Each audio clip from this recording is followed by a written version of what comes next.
Get Certified Together program is created by Technocofe, your free online knowledge sharing website, based out in London.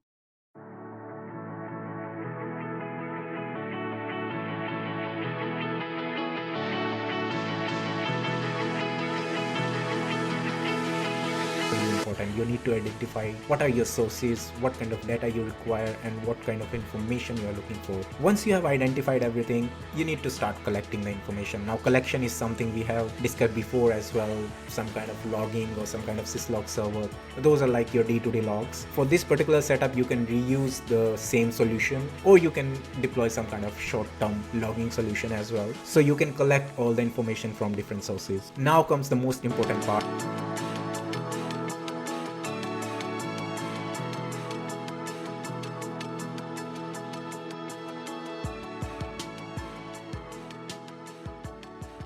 If you're a podcast host, listen up, this one's for you. My name is Allie Jackson. I'm the host of Finding Mr. Height, a dating and relationship podcast that I've been doing for 4 years now, sharing my positive and practical approach to dating that's built on my own life experience. And I wanted to share another experience that I've had, my secret behind monetizing my show. It's called Red Circle, and I was just telling my colleague about how much I love their platform. With Red Circle, not only am I getting a seamless hosting experience, but I also love the support I receive in ad sales. It's not just typical ad sales either. It's targeted opportunities based on my show and my life. And the platform is super simple. You just set your preferences and Red Circle matches you with sponsors that align with your show. You can vet every opportunity and their platform gives you great analytics. More recently too, my Red Circle team has brought me opportunities outside of my podcast on social media to really augment the podcast partnerships, bring them full circle. I just can't recommend them enough. If you want to give it a try, go to redcircle.com to get your free trial. That's redcircle.com for a free trial.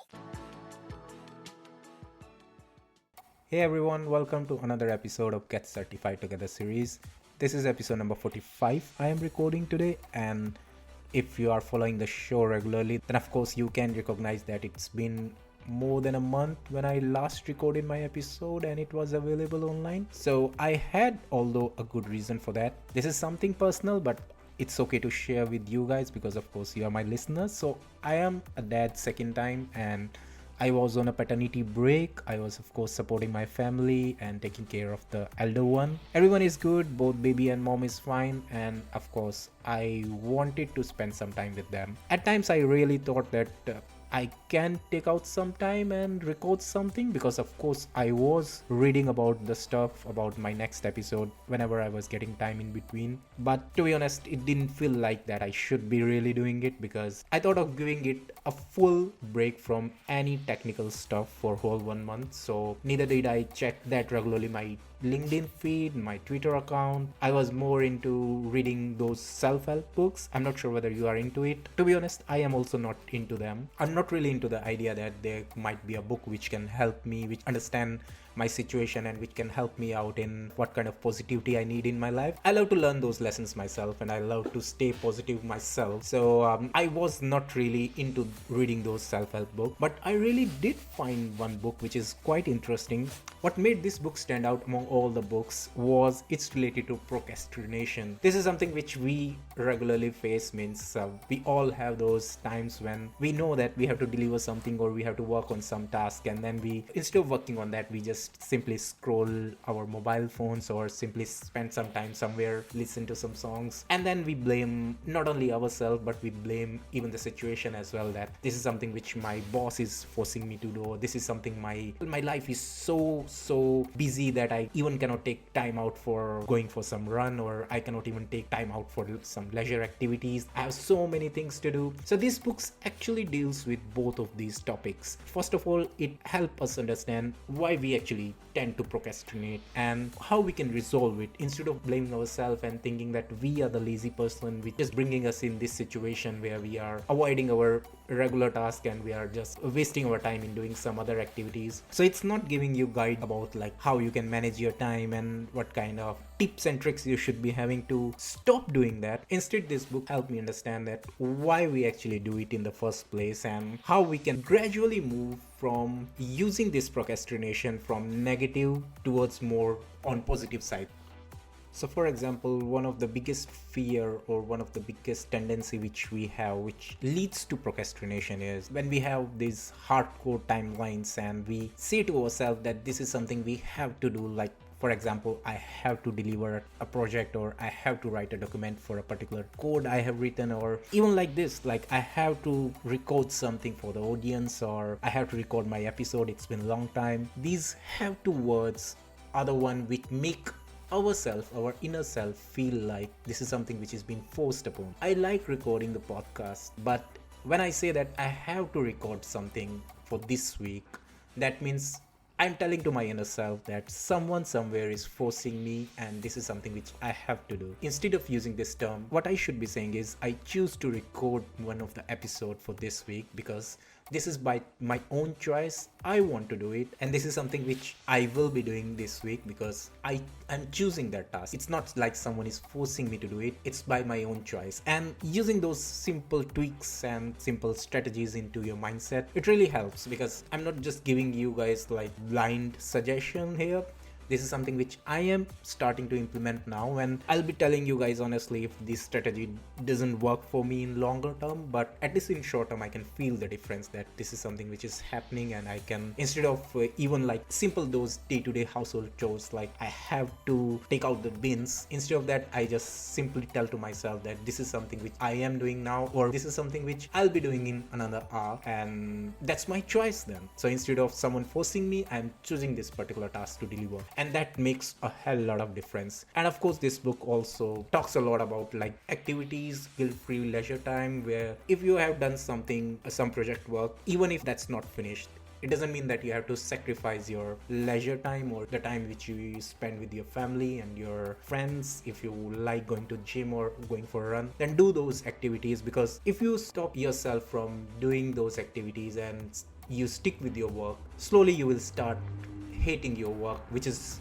of course not recommended. Because if I want to be successful in a particular area, or I want to be expert in particular field, or I have to deliver some project for my office, I will not be able to do my best if I'm hating to do that. So take time out, spend some time outside, and whenever you feel like that it's good time to switch over and go back to the task which you are supposed to finish, then you go there. Means give your 100% and give your whole mind into that work. And if you don't feel like you're doing that properly and you want a break, then take a break, and during that break don't think about your project work or don't think about your pending office work. I've talked a lot about this book, haven't told I think the name of that.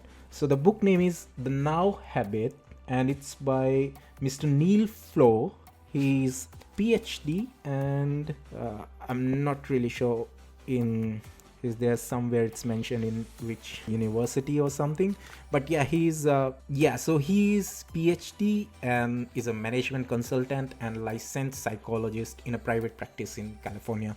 All right, seems like good knowledgeable guy, some really good tips here. So I really love that book. If you want to have it and if you want to read about this stuff, then of course feel free to look into this book. I really liked it. Means this is one of the self-help book. Normally all the self-help books I just start them and then I somewhere in between I just stop them, because I suddenly feel like this is not something which really relates to me, or this is not something which is driving me to do some changes in my life. But this book really helped me out a lot, because most of the stuff inside I can really correlate that this is something which I also tend to do, and this is something which is, if I really incorporate those strategies, then it might help me in the longer term. So let's see how it goes. Alright, on the soccer front, I'm recording this on the day of Manchester derby. We lost again, but that's fine because this is something which I was kind of expecting. Game started really good, it was going in our direction, then I really liked the way team was fighting and team was saving all those attacks from the city. And then finally I got bored of it, because then I really wanted them to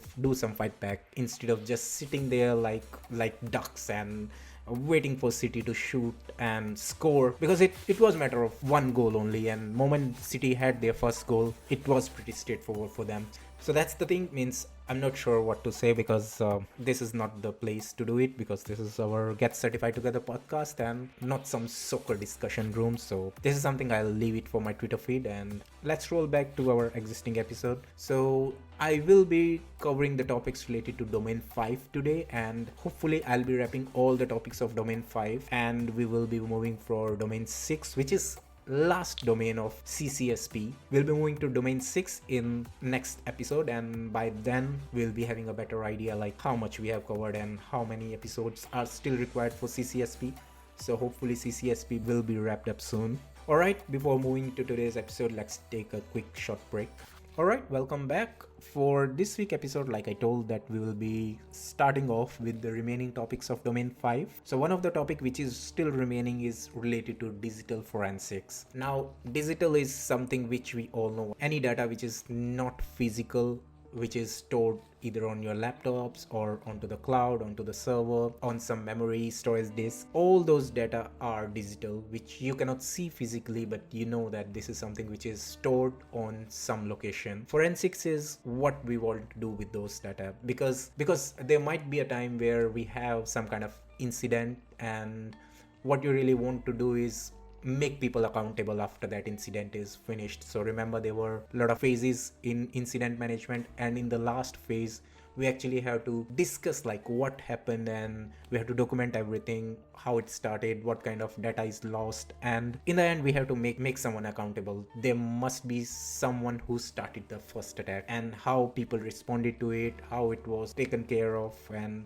how it was resolved is something which is part of incident management. But when we are making people or making some organization accountable, we have to throw some kind of proofs as well, right? I mean, you cannot simply say that there's some kind of data breach and AWS is responsible. You have to show some kind of proofs, you have to show some kind of information in the court of justice. Then only you can prove that how it all started and who is actually responsible. So this whole concept is covered as part of forensics, where we are drilling down all the information, we are uncovering everything, and from the whole bunch of information we are actually finding the relevant piece and then compiling it and showing it to the relevant people to showcase like how it all started and who is responsible for that. So first and foremost, of course, digital forensics start with identification. So you have to first identify what are your sources of data and what kind of information you want to collect from those sources. So for example, if you are talking in terms of private cloud, you have maybe hundreds or 200 of servers. Not all the information stored on those servers is relevant. So you need to identify which particular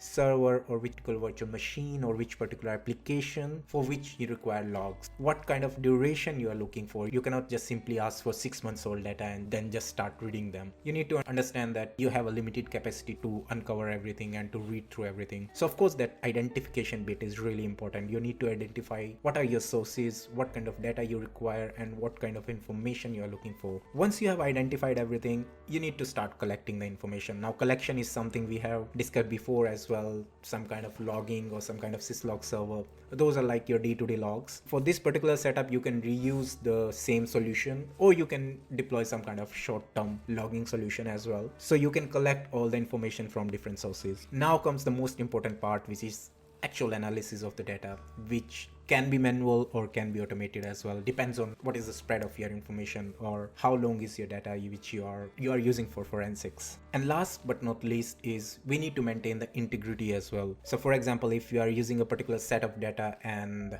showing it as a proof to make someone accountable in court of justice, you need to make sure that that data is not tampered, and you also need to show to the court or show to the relevant people or stakeholders who own that data during this whole phase from identification to final delivery. There might be 3 or 4 departments or 3 or 4 team members who are working together to capture that information, analyzing it, collecting it, and of course showcasing it into the court of justice. All the people, all the departments, all the team members which work on that data during any phase of this digital forensics need to be recorded, and that's covered as part of chain of custody. Now, one more thing related to collection bit is we normally should always look for a centralized location, and our age-old security technique for data, which is encryption, should be there in place. So data which you are collecting for this digital forensics need to be encrypted, and of course that makes it more safer and more secure in terms of maintaining the integrity of the data. Let's discuss a bit more about the analysis bit, because analysis is something which covers a lot more things besides just reading the information. So once data is collected on a centralized location, and you start your analyzing bit, you need to first segregate the relevant information, maybe in terms of like divide them or classify them in terms of secret or top secret, or divide them among different server location, or divide them basis of what kind of information might be stored on that. So if you have some web server data or it has some database information, so you need to classify and segregate them. It will of course make it easier for doing the analysis bit, and it's easier for then transport the data for the next phase as well. Now, analysis mostly cover correlating events. So what you are really doing is you are correlating the events based on impact and what really happened. For example, there is some incident which happened in your organization. When that incident happened and whenever it started, what kind of ripple effect it had on all other servers or all other different applications. So you need to correlate those events, and what it helps in is determining the root cause of incidents, and of course providing the accountability on individual sections. Based on all this analysis, a detailed incident report is created, and it is shared as part of analysis and covers maybe probable or actual cause. Now this is really important, that you may or may not get the actual cause of the event, but you sometimes have to maybe provide a probable cause as well, and that help in identifying or at least providing some kind of basic reasoning, like how it happened and how it can be avoided in future, what kind of strategies you want to put in place so that what happened now doesn't repeat itself and doesn't happen again in the future. So you might be getting an actual cause, or you might be getting a probable cause as well. For preserving the evidence bit, where I mentioned about maintaining integrity and having chain of custody, it is important that you should not only disclose all the relevant information between the stakeholder, and this information will have all the evidences, but also you need to preserve them and keep them tamper proof, which is of course part of integrity, which we discussed. We should also be able to showcase it whenever required. So it's not a one-time process where you have created a data, you have analyzed it, and you have showcased it to one of the stakeholder, and that's it, it's done and dusted, now you can archive it or delete it. It's not like that.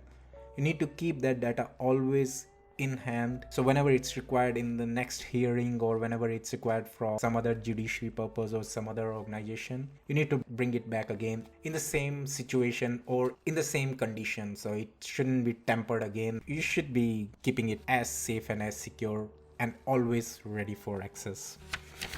Moving on from digital forensics, our next topic for today is managing communication between the relevant parties. Now, discussion or communication between relevant parties was pretty straightforward in older days when it was private and there was no cloud, and you have some kind of like enterprise solution and running one application per server. When you have multi-tenancy, and even more when you have kind of like public cloud, you have more stakeholders and you have more parties which are responsible for managing or responsible for working on a particular cloud solution, and each party or each stakeholder require a different way of communication. You cannot just simply share the information across all the stakeholders without thinking that what's their role in the organization or what they are really can or cannot do from that information. Now let's first find out what might be our key stakeholders. So one are our partners, then of course customers, regulators, and vendors. Now in case of partners, people who are working with us which are not part of our organization, but we are working together to deliver something to customer or deliver something, some application, or creating some solution in-house. So those partners need some level of access. They need to know what kind of solution we have already in place, what kind of application we are running in our existing infra, what we want to achieve. So what kind of target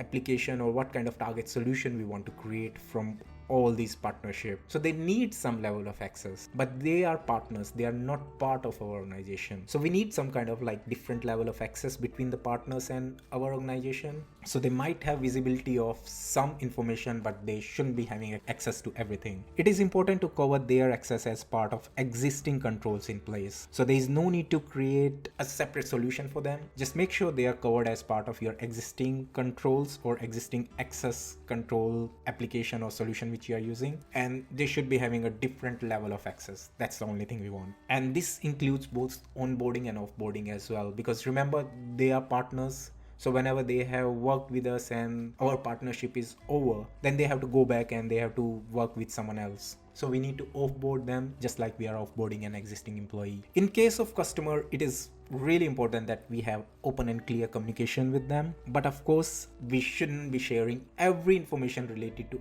our infrastructure, because we might have kind of like multi-tenancy where multiple customers are using our infrastructure. So we cannot share information related to other customers to them, like what kind of organization which we are serving along with you. So we have to make some kind of gaps or some kind of security there. But beside that, we need to make sure that we have open and clear communication with the customer, because it really helps us in justifying or avoiding any kind of SLA breach which might happen in future. And of course, it, like you remember, cloud itself is a shared responsibility model. So maybe some information or some aspect of security might lie with the customers as well. So it's best to discuss with them like what kind of strategies are there in place and what's expected from them and what's expected from us by them. So it's not like if they are our customer then they can ask anything or they can blame us for everything. We have to make a clear open communication there. In terms of regulators, it's pretty simple. We cannot hide anything from the regulators. They are kind of our chief inspection officers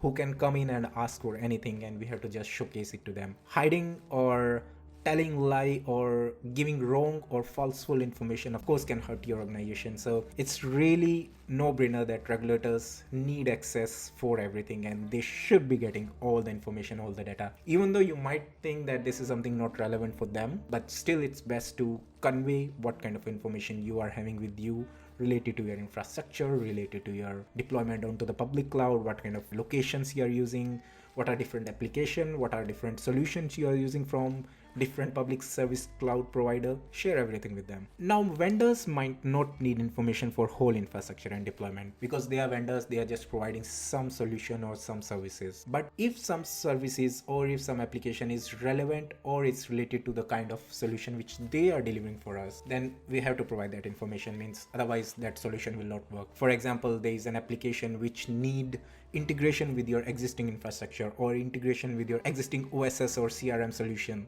You need to share information related to maybe API documentation, what kind of version you're using for that application, what kind of traps you need to send between that new application which your vendor is providing to your OSS servers. So you need to share information relevant to that solution, whichever is relevant for vendors. Of course, they don't need all the other bits, and if they are asking for that, then this is something fishy. Now for the last topic of domain 5, this is something which I was really confused because this topic actually covered security operations management, which is related to monitoring, firewall, IDS, IPS, honeypots, logging, SIEM solution, incident management. I clearly recall that we have covered these topics before as well. So I really don't want to go into them again in this week's episode. But if this is something you really want me to cover, then feel free to let me know. You can of course send me a tweet on my Twitter, because you might be thinking that why I'm mentioning Twitter again and again, because lately I'm quite active on Twitter.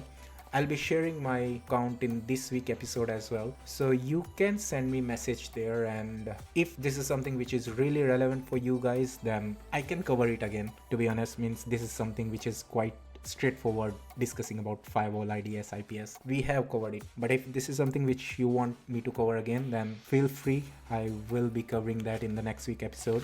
For the next week episode in domain 6, we will be covering legal risk and compliance, which is of course not that interesting for me, but we have to cover it because it's part of CCSP. So we will be having topics related to risk associated within cloud environment, what kind of regulation strategies should be there, and how it is different in the cloud-based solution compared to our existing on-prem. I have a bit idea about this because I have started reading on it. That's it for today's episode. A news related to ISC Square. Like I told you in I think episode number 43 that I am member of ISC Square core volunteer in Thames Valley chapter. So we will be having our first meetup in either in March end or April end, and I am arranging someone as a speaker for this particular meetup which we are planning. It's kind of like big ownership right away. I just 1 month back I joined it, and then I volunteered myself that I will be bringing some speaker for one of the meetup in related to security talk. So we will be having that event. Of course, it will be a free event. You will be getting information related to that on Eventbrite. There's no need for someone being an ISC Square member to attend that conference. It will be online, but of course it makes sense. If you're an ISC Square member, then it can count in your CPE points. But I'll be sharing information about that as well. Probably by the time I'll be ready with my next episode, we'll be also having the invite for that meetup as well. Alright, that's it for today's episode. We will be meeting again in the next week episode, and till then, goodbye and good luck. Thank you for listening to Get Certified Together. If you loved our content, then please like and subscribe from your favorite podcast platform so you don't miss the notification for our next episodes and announcements.